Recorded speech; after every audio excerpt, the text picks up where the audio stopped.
Hola, muy buenas. Te quiero ofrecer un estudio de los tres primeros capítulos del libro del Génesis. Em, estos, estos capítulos son muy conocidos, pero en general mal conocidos. Se conocen casi como un cuentito para niños, cuando en realidad son unas obras literarias y de revelación divina extraordinarias. Para eso tenemos que adentrarnos con paciencia y en profundidad y vamos a hacerlo en varios videos. Este primero va a tener el valor de introducción. Eh, Vamos inmediatamente a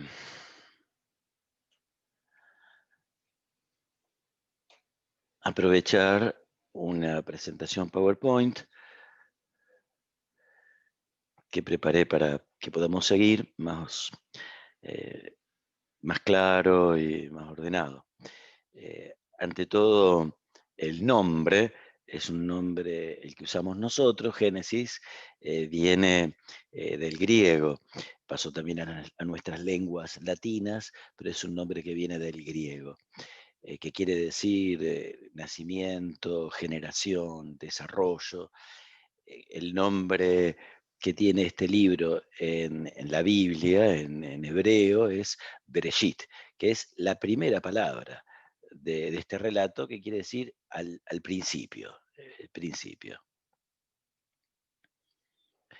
Entrando ya en el análisis, bueno, primero te cuento que el libro del Génesis no está aislado, sino que forma parte de un conjunto de 5 libros. De ahí que en griego tomó el nombre de Pentateuco. Esos 5 libros son el Génesis, el Éxodo, el Levítico, el libro de los Números y el Deuteronomio. La, la Torá es llamada en hebreo, que son muchas veces, como es el libro más reconocido, el conjunto de libros más reconocidos por los judíos, el menos discutido. Esto hace también que en ocasiones se hable de la Torah como de la ley, como la palabra de Dios directamente. Nuestro estudio se va a limitar entonces a los 3 primeros capítulos del libro del Génesis. El capítulo número 1, que es el relato llamado sacerdotal, te voy a explicar por qué, y que lleva una semana. La creación de Dios se desarrolla en una semana. Después viene el capítulo 2 y 3, que son en realidad una unidad. El capítulo número 2 nos habla de la creación del hombre, varón y mujer, y que es puesto en un paraíso. eh, con una orden de Dios, con un mandato divino. El capítulo 3 nos muestra cómo aparece la tentación de la serpiente, la caída, el pecado, eh, las sentencias de Dios a causa de ese pecado y la expulsión del paraíso. Esos van a ser los 3 capítulos que nosotros vamos a estudiar en estos videos. Te prevengo, no tienen ninguna pretensión de hacer historia, ¿sí? Quieren revelarte qué pasó al inicio, pero te lo revelan, no lo revela en un lenguaje figurado, poético. No es crónica, no es historia como la conocemos nosotros. Tampoco se trata de hacer propuestas acerca del origen del universo en clave científica. Esa lectura sería muy, muy ingenua. Se ha hecho mucho, se sigue haciendo, pero no corresponde para nada con la intención de estos relatos bíblicos. Eh, Te cuento que estos libros, si bien están al inicio de nuestras Biblias, así comienzan nuestras Biblias, fueron escritos en épocas muy tardías. Tienen que ver con un proceso largo que implicó aproximadamente un siglo, que comienza con la caída de Jerusalén en el año 587, que fue el episodio más traumático, más terrible del Israel bíblico. El consiguiente exilio a Babilonia, ya te voy a contar qué significa eso rápidamente, y el regreso a la patria unos 70 años más tarde. Estos fueron aproximadamente un siglo de este proceso, ¿no? La escritura de la Biblia llevó mucho más tiempo y no es para nada un proceso lineal la escritura de la Biblia. ¿Qué fue lo que ocurrió?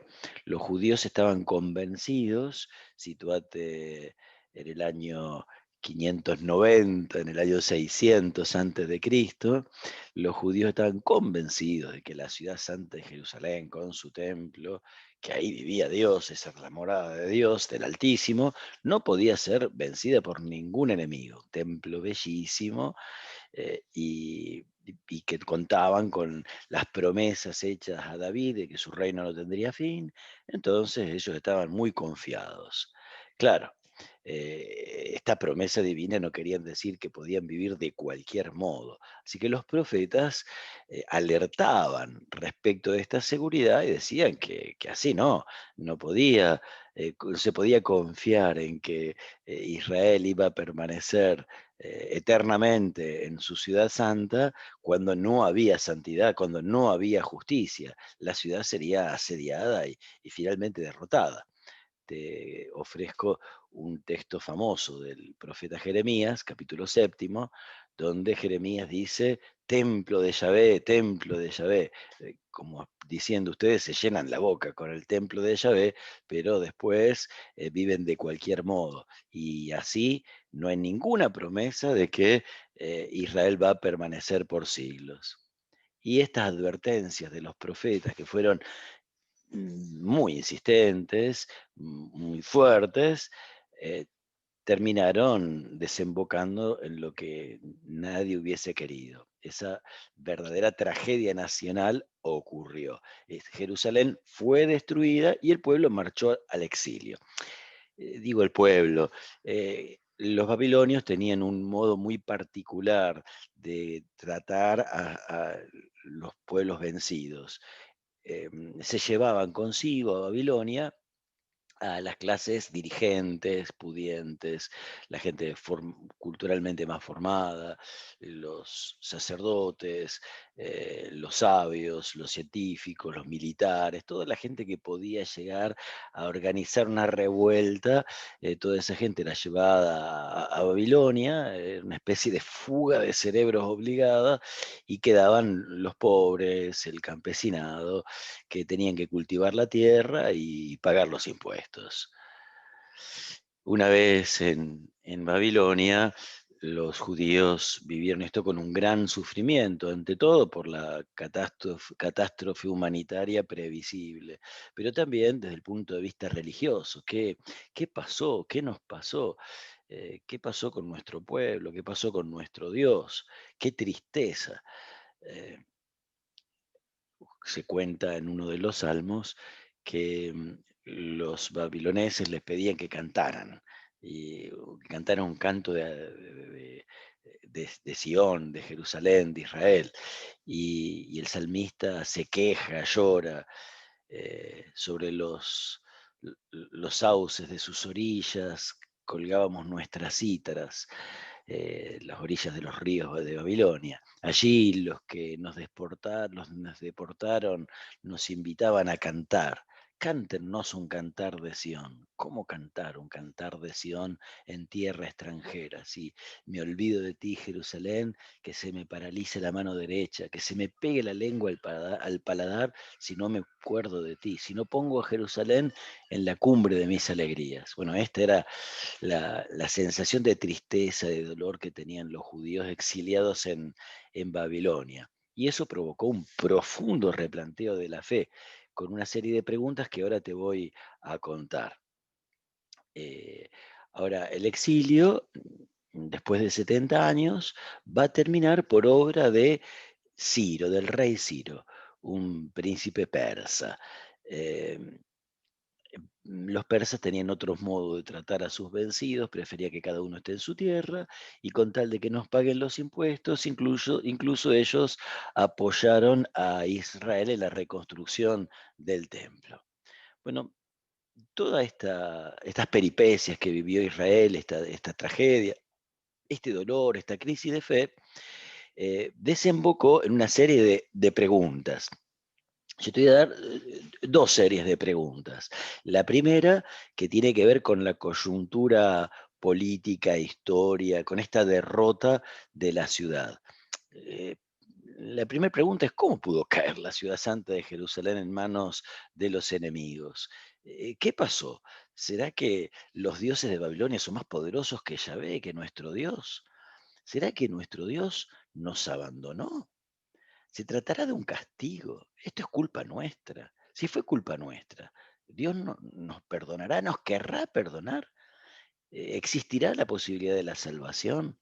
¿Dios se recordará de las promesas que le hizo a Abraham, a Moisés, a David? ¿Las va a mantener a esas promesas a pesar de nuestros pecados? El amor de Dios, ahora que estamos exiliados, nos va a seguir acompañando. ¿Cómo lograremos conservar la fe viva viviendo cautivos en medio de un pueblo extranjero? Además, un pueblo cuyos dioses nos han vencido, un pueblo culturalmente muy superior a Israel, a nivel de medicina, de arquitectura, militar, astronomía, matemática. eh, lo superaban en todos los ámbitos a los judíos. Ahora, cuando se fue escribiendo todo esto, también podemos determinar que hubo otras preguntas, ya no tan pegadas a la coyuntura sociopolítica, sino más bien más amplias, más relacionadas con toda la naturaleza humana, con toda la, mm, el hecho de vivir en la tierra y la relación que tenemos con Dios. Así, diríamos que como carambola, por acción de las otras preguntas, se pusieron en marcha estas otras. La historia va a tener un final feliz. No solamente esta historia, ahora estamos exiliados en Babilonia, ahora volvimos a la tierra de Israel, la tierra está desolada, sino toda historia tendrá un final feliz. El lugar del hombre entre los seres creados, ¿cuál es? Cuando vos tomás conciencia que tu vida parece un barquito de papel, entonces te preguntás cuál es tu lugar en la creación. La dignidad del ser humano. ¿M? Así como nos han pisoteado, nos han basureado, nos han dominado, domesticado, porque nos han hecho servirlos se han servido de nuestro trabajo, no solamente del físico, sino del intelectual. ¿Qué dignidad tenemos? ¿Cuál es la dignidad de la persona? Eh, También el vivir en Babilonia, los judíos era una cultura desde el punto de vista moral, de moral sexual, muy modestos, muy cuidados. En cambio, los babiloneses seguramente eran bastante liberales, seguramente se encontraron con nuevas preguntas, la poderosa atracción entre los sexos. ¿De dónde viene? ¿Mm? Si Dios hizo todo bueno, ¿de dónde sale el mal y el dolor? No solamente el mal de este destierro, sino todo mal. Y finalmente, la fuerza de ese mal y de la tentación, ¿dónde radica? Si Dios es bueno y las cosas son buenas, ¿de dónde viene la fuerza del mal? ¿Quién hizo el mal? Pues bien, estos primeros capítulos del Génesis no son del todo originales. Nos vamos a encontrar con que hay elementos de los pueblos vecinos, de los pueblos que Israel fue conociendo a lo largo de su historia, y en estos tres capítulos hay un diálogo bastante directo, bastante evidente con la cultura y con los relatos de cosmogonías, de formaciones del mundo que tenían los babilónicos, la región mesopotámica. Entonces, ciertos motivos literarios aparecen también en la Biblia, que podemos encontrar en leyendas y en cuentos mesopotámicos. Particularmente vamos a encontrar semejanza con algunas obras, diríamos el poema de Enuma Elish, la epopeya de Atrahasis y el poema de Gilgamesh. No vamos a entrar en todo esto porque sería muy interesante, pero muy amplio. Vamos a quedarnos sobre todo con los mismos textos bíblicos. Pero es bueno que sepamos que si bien son inspirados por Dios, hay un proceso de recoger temáticas de los pueblos que rodeaban a Israel. Eh, las semejanzas son precisamente a nivel temático, a nivel de imágenes. Ejemplo, el hombre creado del barro, una serpiente que, bueno, lo persigue a Gilgamesh, le quiere arrebatar el árbol de la vida, hay un diluvio también. Ahora, el sentido es profundamente diverso. Eh, si haces una lectura superficial, rápida, vas a decir, ah, pero esto la Biblia se lo robó a los babilónicos. No, lo toma para releerlo. Mira, los mitos babilónicos tienen un mundo en sus relatos que está lleno de dioses, poblado de dioses. En cambio, el libro del Génesis está en el cielo de la divinidad, está solamente Yahvé, un solo Dios, no hay muchos dioses. Y mientras que los mitos babiloneses, los dioses son interesados, malos, fracasados, egoístas, mezquinos, usan al hombre para sus caprichos, es como un juguete de sus propios vicios. En cambio, en el libro del Génesis, Dios es siempre amor, es amigo del hombre. Eh, no una amistad floja, no un compinche, es un amigo que quiere la grandeza del hombre. Y cuando te encontrás con los mitos babilónicos, vas a ver mucha fantasía. En cambio, en el Génesis vas a ver poesía, imágenes que más que fantásticas apuntan a ser poéticas, para que vos extraigas, para que nosotros extraigamos la reflexión teológica.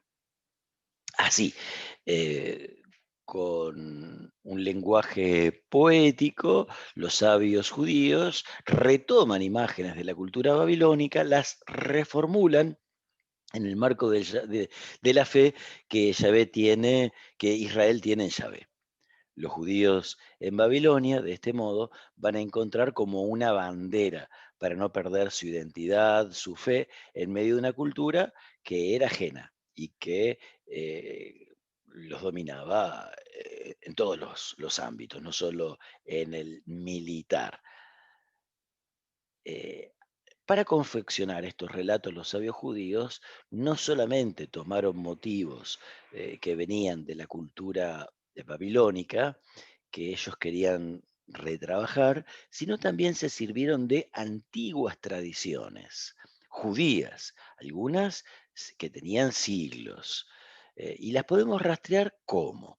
Pues por el modo como se nombra a Dios, se llama a Dios, por la imagen que estas tradiciones tienen de él y también por los estilos literarios que tienen estas tradiciones, estilo diferente que aparece en una lectura un poco más atenta. Si lo lees rapidito, no notas nada, pero te puedo asegurar que con un poquitito de atención vas a percibir esas diferencias.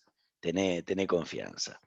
Estas fuentes, estas tradiciones antiguas, eh, los estudiosos las determinaron en cuatro. La más antigua, pensá que acá estamos en cuenta regresiva hacia el nacimiento de Jesús, partimos del siglo X, vamos hacia el cero, entonces la más antigua es la Yavista, aquella que nombra a Dios como Yahvé. el nombre que Dios reveló a Moisés en la zarza ardiente. Yo soy el que soy. Y esta corriente se remonta al siglo X, la conquista de Jerusalén, el tiempo del rey David, y hace sede en Jerusalén. Esta es la más entretenida, la más amena, la, la más cálida de todas las corrientes, estas fuentes, estas raíces históricas de cuentos y relatos.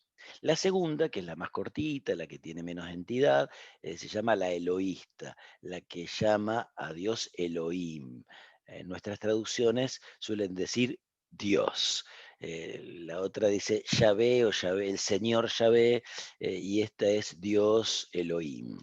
Esta ya es más tardía, siglo noveno, siglo octavo, era el reino del norte, llamado reino de Israel. El reino del sur es el reino de Judá, el reino del norte, reino de Israel. A Israel se lo llama al conjunto del norte y del sur o solo el reino del norte.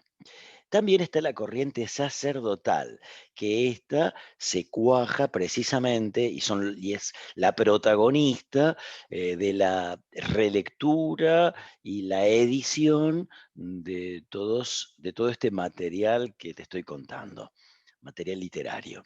Y esta se remonta al siglo VI y a la vuelta del destierro, en todo en torno a la crisis de Babilonia.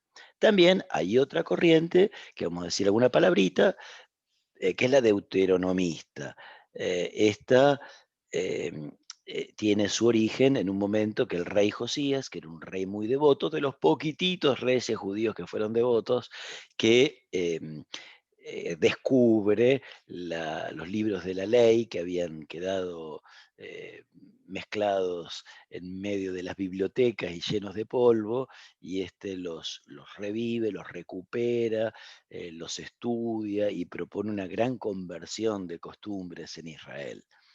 Entonces, la corriente deuteronomista. Te voy a contar ahora un poquitito cuáles son las características de estas corrientes, que las conocemos como detectives. Mirando las características de los relatos, aparecen las notas que diferencian a una fuente de la otra. En el libro del Génesis nos vamos a encontrar con tres fuentes. Las principales son la yavista y la sacerdotal. Hay unos chispazos de la corriente eloísta y la deuteronomista no aparece. Esta solo va a aparecer en el resto de los libros del Pentateuco, en particular el libro que lleva ese nombre, el libro del Deuteronomio. ¿Qué características tienen, ya casi como para ir terminando esta introducción, estas corrientes? Pues la yavista, que se la caracteriza por la J, porque estos estudios los hicieron los alemanes, y los alemanes el nombre de Yahvé lo escriben con una J, y esta J es la que significa a esta. Si alguna vez ves una Biblia con notas y encontrás la J, suele aludir a esta corriente. Nombra a Dios por su nombre, Yahvé. El estilo que tiene es más narrativo, más colorido, más lleno de imágenes. Dios toma barro, lo amasa, hace al hombre, le sopla en la nariz, a la mujer la saca de una costilla del hombre, ¿viste? Es todo muy concreto, muy tangible. Dios se embarra las manos para hacer al hombre. Dios actúa como un personaje más de la historia. Dialoga con el hombre, se alegra, se enoja, se arrepiente, explica, da sentencias, hace promesas. Ese es un Dios muy antropomórfico, como si fuese un hombre más. Esta corriente ya vista es la que compuso los relatos de los capítulos 2 y 3 del Génesis. La corriente eloísta, que es la menos consistente de las cuatro tradiciones, ya te había contado que es más bien proveniente del reino del norte, ahora Dios es llamado como Señor. Es poderoso, trascendente y no tanto en estos relatos, sino en otros del Pentateuco, promueve la grandeza del reino del norte. Acá apenas aparece en el nombre de Dios. Luego tenemos la corriente sacerdotal, que también, como son los alemanes los que estudiaron todo esto, le pusieron la letra P para caracterizarla, porque la P, eh, algo así como priest, dicen los alemanes al sacerdocio.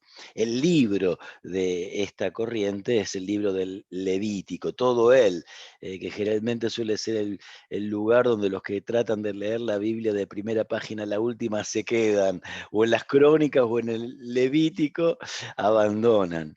Esta corriente en general, no solamente en este libro, es la que más interesada está en las genealogías, en los ritos, las leyes, las fechas. Exalta la figura de Aarón. ¿Te acordás que Moisés tenía un hermano que él era tartamudo y entonces su hermano lo ayudaba para comunicarse con el faraón?